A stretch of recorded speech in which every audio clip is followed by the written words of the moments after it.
demonstrations. We sit in and risk arrest, and we have collected humanitarian aid. We did all of that in the 1980s in opposition to the wars in Central America. We act locally, and we join with others for regional or national efforts. I want to end with one story.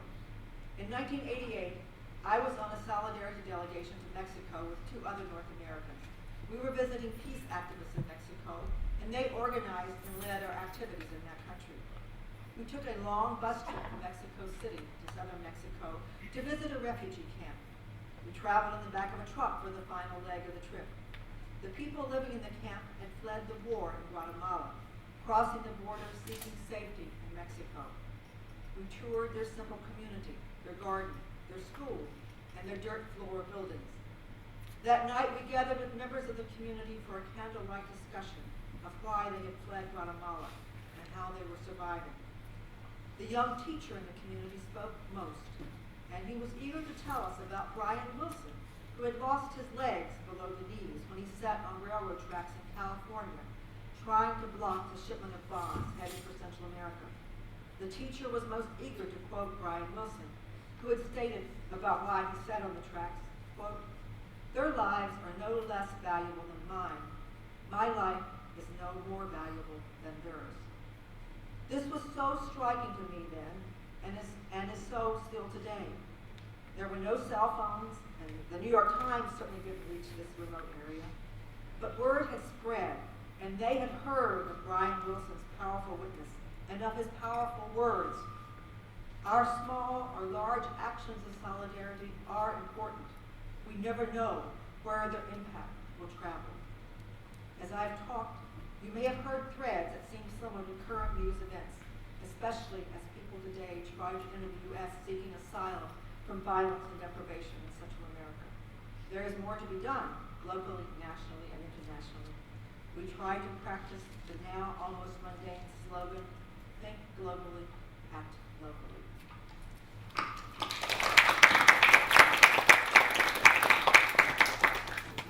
It's my turn, and my name again is Suzie Ravitz. We are in an era of perpetual war, started under President George Bush following the 9/11 attacks on the Twin Towers, when less than a month later, on October 7th, Bush launched a war on terror in Afghanistan called Operation Enduring Freedom. Thus began a worldwide war on terror, which meets the definition of perpetual war. It's enduring, never-ending, everlasting. 15 years later, we are still at war in Afghanistan. 13 years later, the war in Iraq has not ended, and we have left Iraq's government and their infrastructure in shambles. And subsequently, during this time period, we've bombed Libya, Yemen, Somalia, Syria, among others. Kieran O'Connor, a photographer, said, quote, "It's a shame that it takes a war to inspire people," and he included himself in this, "to be politically creative. Maybe if we all got off our asses between wars and said something, we could give the next one a miss." I like that quote. And in 2002, when George Bush spoke about the war in Iraq because Iraq had weapons of mass destruction, a lie which even at that time was very apparent to most of us people at LEPOCO and certainly many other people around the world, LEPOCO sprung into action and facilitated the creation of a Lehigh Valley Peace Coalition, gathering peacemakers that belonged to religious groups, veteran groups, student groups, different groups around the Lehigh Valley. This coalition basically was led by LEPOCO along with activists around the world. We protested, demonstrated, rallied, held vigils and speak outs, sit-ins, etc., attempting to prevent the U.S. bombing called shock and awe by our government of Iraq. We were not able, unfortunately, to stop the war, and tragically, the war continues in one form or another until this very moment as I speak. Beginning in 2002, LEPOCO has been holding anti-war vigils every week on the Hill-to-Hill Bridge in Bethlehem. We did get off our asses, and we did speak out loud and clear. Very sadly, we add to the mechanism of perpetual war an insidious way to drop bombs through the use of drones that do not involve an on-site pilot. LEPOCO members take part in a monthly anti-drone demonstration held in Horsham, Pennsylvania, at a site that is scheduled to become a drone control center. Unfortunately, the perpetual nature of our current war is fed aggressively, very aggressively, by profiteering corporations like Lockheed Martin, Halliburton, General Dynamics. There's many, many more. I could go on. Appears to have exhausted the spirits of many anti-war people. Even when LEPOCO, along with millions around the world, were out on the streets protesting the Bush administration's plan to bomb Iraq in order to get rid of Saddam Hussein, the pleas for peace instead of war were ignored. The war profiteers had bought our Congress, who voted to support a war based on a lie. This war, consequently, has largely contributed to the destabling of the Middle East. But I came in with a picket sign, which is over there, that says, "Another world is possible." I fervently believe that that is a true statement, and I believe it along with my LEPOCO brothers and sisters and millions of others across the world. LEPOCO would have disappeared a very long time ago if we did not believe that another world is possible. And at one of the many anti-war demonstrations that I have attended in my life, one of the most memorable signs said, "War is the cowardly escape from the hard work of peace." And it is hard to make peace. But please, if you take anything today from what you have heard all of us say, get involved, get involved. Another world is possible, but we need all the support and all the energy that those of us who believe in it can generate.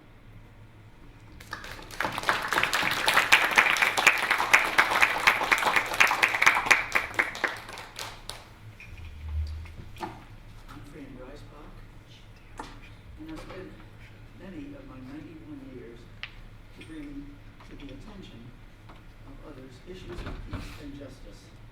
Presently, I'm focusing on two of them: the Department of Defense overblown budgeting and the so-called collateral damage.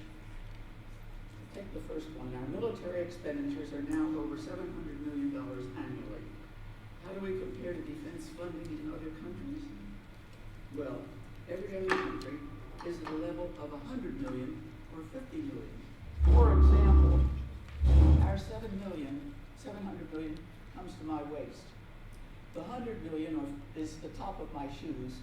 The $50 million is half the small space of my shoes. And that includes 2,800 major countries, such as, our $700 million is more than the total of their expenditures of the 28 major countries, including China, Russia, United Kingdom, Japan, France, Italy, India, and so on and so on. So we're just far ahead in throwing money at something that's not necessary all the time. Although the Department of Defense consumes more than half of the discretionary spending, the DoD is the only department that has never been audited. And the auditors are saying it's so difficult to even audit them because of mixed up accounting. The media seldom lets us know about unneeded parts. For example, 9,178 small gears were ordered for a Stryker fighter, and only 15 were needed.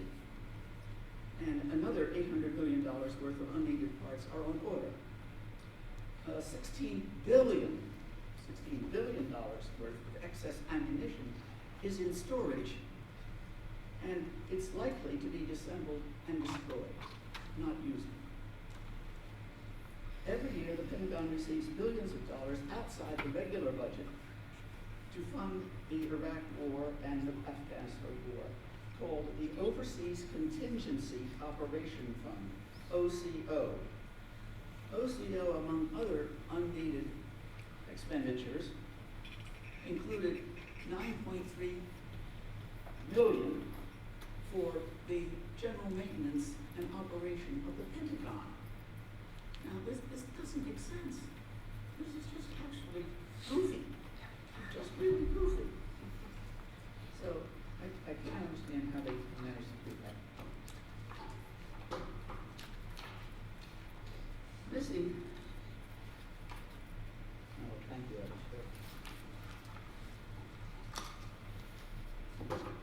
This slush fund should be ended, and our tax money should not be wasted or misdirected. Now, a brief history about civilian casualties, now being lumped under the name of collateral damage, as if women, children, old people are buildings and bridges and tunnels about to be destroyed. This summer I went to Gettysburg for the first time and learned a great deal about our Civil War. What captured my interest was that in 3 days of fighting, both sides, unfortunately, totaled 51,000 persons killed, injured, or missing. And only one civilian casualty. Only one out of 51,000 of the military. The woman who was the casualty, remained behind when the other townspeople left because her sister had just given birth to a little child, and she wanted to help her sister. Fast forward to World War I, where civilians were targeted in large numbers for the first time. This has continued through World War II, through Vietnam, and through, of course, through nothing but civilian casualties in Hiroshima and Nagasaki. Nothing at all was of importance to the war effort there. It just simply bombed civilians. So, here we are nowadays with drones that are directed from thousands of miles away, creating the unplanned slaughter of innocents. Our tax dollars are at work, and it's unhelpful where they're going, and we need to become active and engaged in trying to do something about it. We need to direct attention to diplomacy and away from killing unnecessarily and funding things that don't need to be funded. Thank you.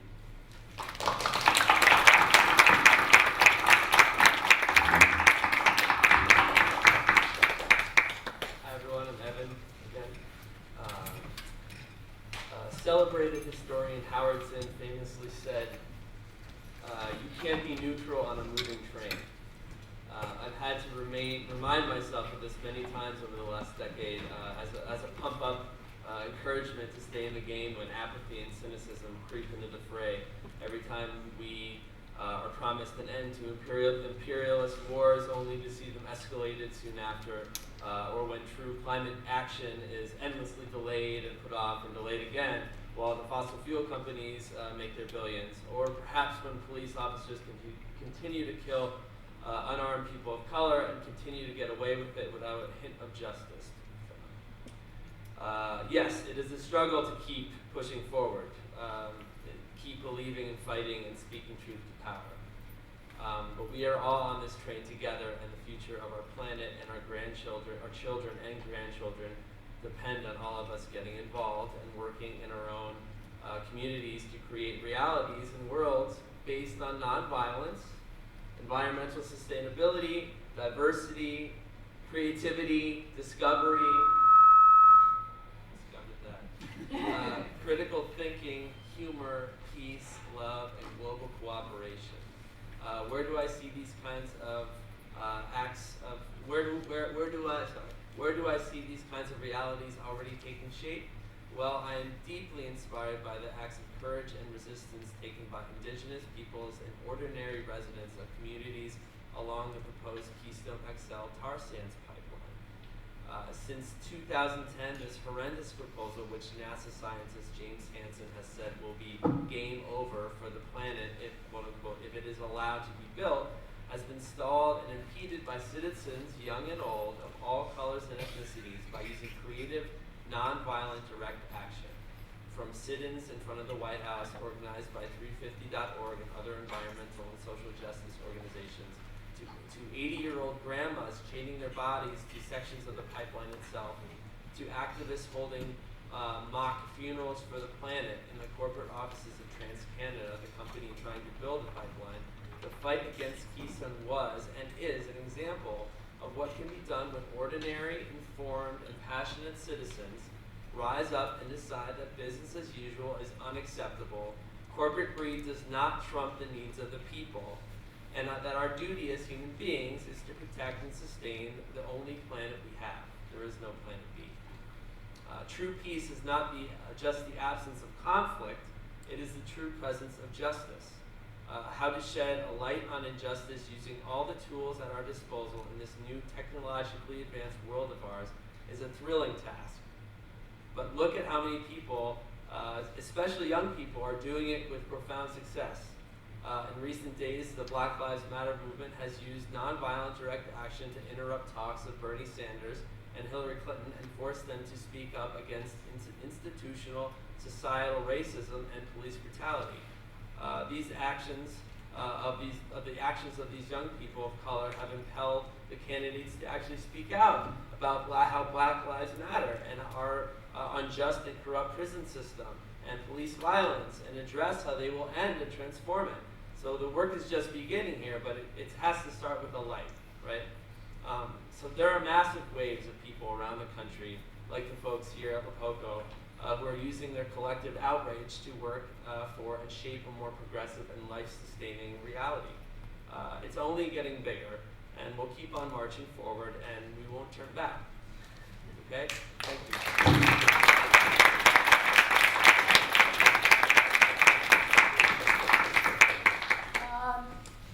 We have some time now if anybody has any questions or wants to make some comments about what we've just heard. We would be very glad to entertain that, and we'd be glad to talk with you.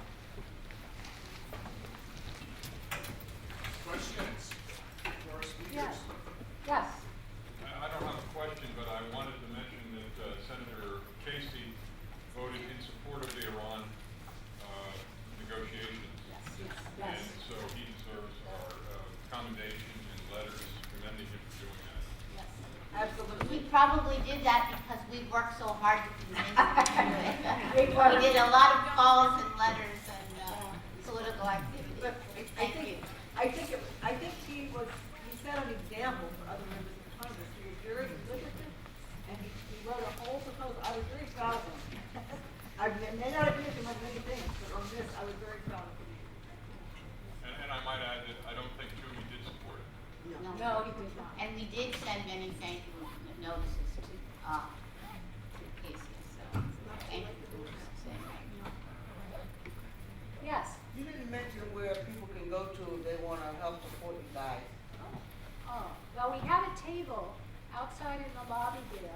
Okay. You can sign up on, there's a list where you can sign up, and we have a newsletter that comes out about 10 times a year, and you'll get on our list, you get our newsletter. You can get it a hard copy, or you can get it by email. And there's also other information on that table that has our phone number on it and our address, and we have a monthly action meeting, steering committee meeting, which you're welcome to attend every once a month, the second Monday of every month at 7 o'clock, and we would welcome you. Yes. I'm a member of LEPOCO, but so I want to get that out there. But also, they have an office. I don't know if that's been mentioned in Bethlehem. And another email that is really good is every week LEPOCO sends out an events email for the next 10 days of things that are happening related to peace and justice, healthcare, environment, all that as much as getting the monthly thing. One thing I think people can do for LEPOCO and for themselves, I live in Bethlehem, and occasionally if my neighbor, I'll say something about LEPOCO, and people will say to me, well, what's LEPOCO? And how many people here before today never heard of LEPOCO? All right? I find that incredible that people don't know about LEPOCO.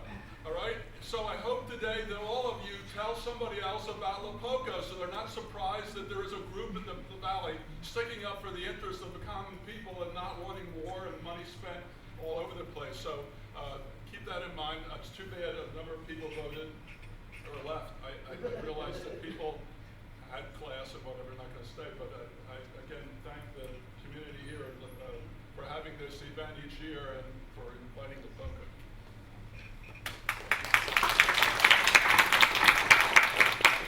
On the LEPOCO website, you'll find on in our newsletter, you'll also discover that we have an archive, pretty comprehensive archive of past newsletters and events, including a number of YouTube videos that you can check out that include things like performances of LEPOCO chorus. Yes. You too can have gray hair. What, 40 years since Vietnam? 50 years. These used to be very hot numbers. Like you guys, right? They were young, you know, sexual revolution, the whole thing. And Oh here my they gosh. are with gray hair, and you too. May you live long enough to have their gray hair, except for that fellow right there, Mr. Just fine. Oh, yeah. Yes. Jeff, you talked about people in the 60s being overlooked by FBI agents and so forth. But is there any fear of being part of a vigil or gathering now?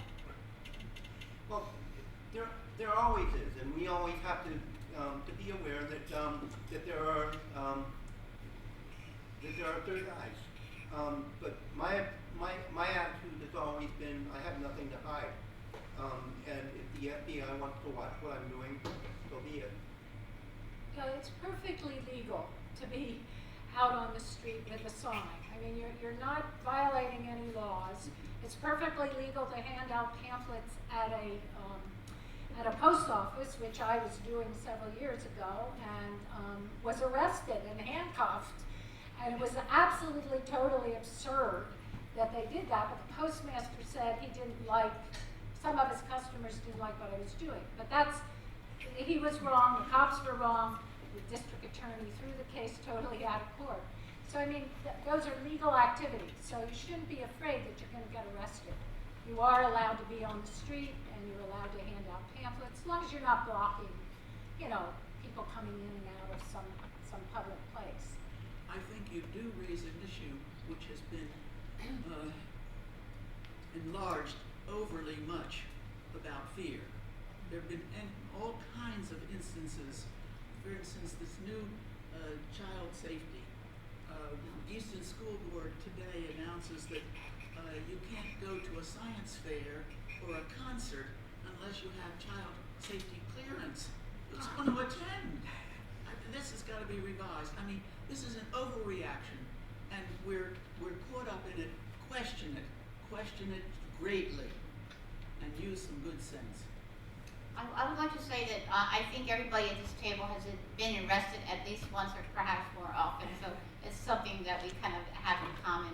But also, there is a list online of words that will alert the FBI or the CIA to the fact that you might be doing some dubious activity. So those words are words that you might use, or I might use, like if I'm looking up something about nuclear weapons or a terrorist, any words like that kind of alerts the system to the fact that you're looking up words like that. So I kind of think it's challenging to have to look up the app as often as possible.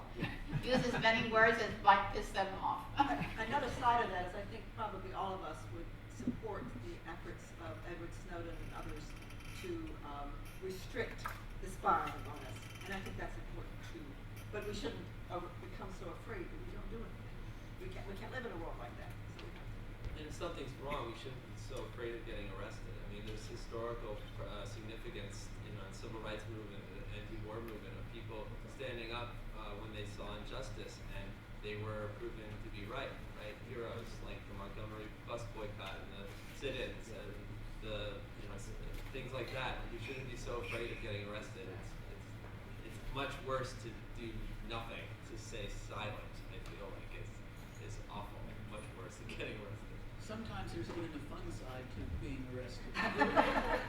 one instance I remember, two instances I remember, but one instance was I'm being put in the police car and handcuffed, and my woman companion, a very lovely lady from Bangor, was with me, and her worry was, are they going to ask us my age?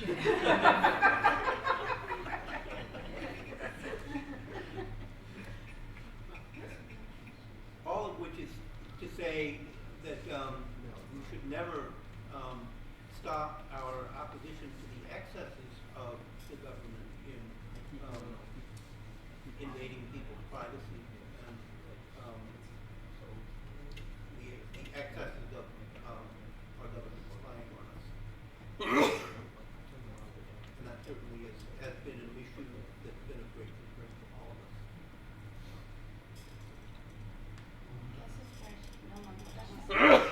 I just want to say thank you very much, and to tell those of you who are part of this college community that you are very fortunate to have this peace studies effort and this peace conference every year. Every college doesn't have that, and so it's good that you're supporting it, and you should encourage the people who plan it and get involved yourself here on campus. I mean, that's certainly an important way to be involved. So we are very grateful that we were invited to be here.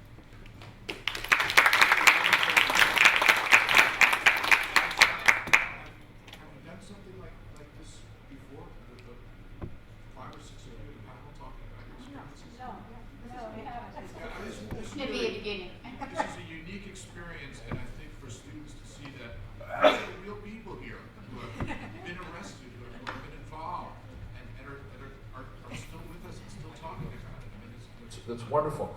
And I do want to close by saying, please stick around today. We have a great speaker at 11 o'clock. I hope our panel stays to hear some of the issues are what you talked about today. And in the meantime, before we get to that, please go up and they'll be up. You can talk to them personally. You can see some of the other groups that are out there. And again, we have refreshments for everybody. So please make this an event that you attend every year, but also stick around for our speaker at 11 o'clock. Again, some applause for our panelists.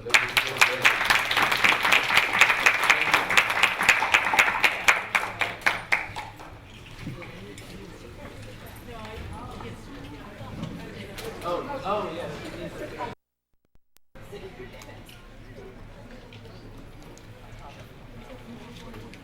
Good morning. And welcome. Welcome to the Peace Conference and welcome to the Cohen Lecture. It's my privilege to tell you a little bit about the Cohen Lecture, and then it'll be Jim's privilege to introduce our speaker. The Cohen Lecture Series was established in 1986. It was endowed by local entrepreneurs and philanthropists, the Cohens, and by a National Endowment for the Humanities grant. The purpose is to offer the entire campus a broad series of timely topics that combine academic and practical social interest. In the recent past, we have welcomed Peter Yarrow, of Peter, Paul, and Mary fame, Kelsey Timmerman, who spoke on global resources and global labor. In 2013, we had a philosopher, Charles Eisenstein, and social media expert, Dr. Marwan Crady, who spoke about money, social media, and the turning of the age.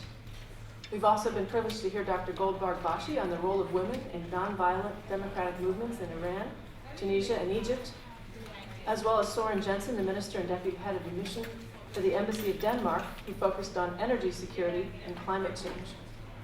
In other words, we're pretty lucky. We've had a good heritage. The Cohens have given us something really good, and we are thankful for that. So today, I'm here to tell you that the Cohen Lecture continues to be a good thing, and Jim Von Schilling will introduce our speaker.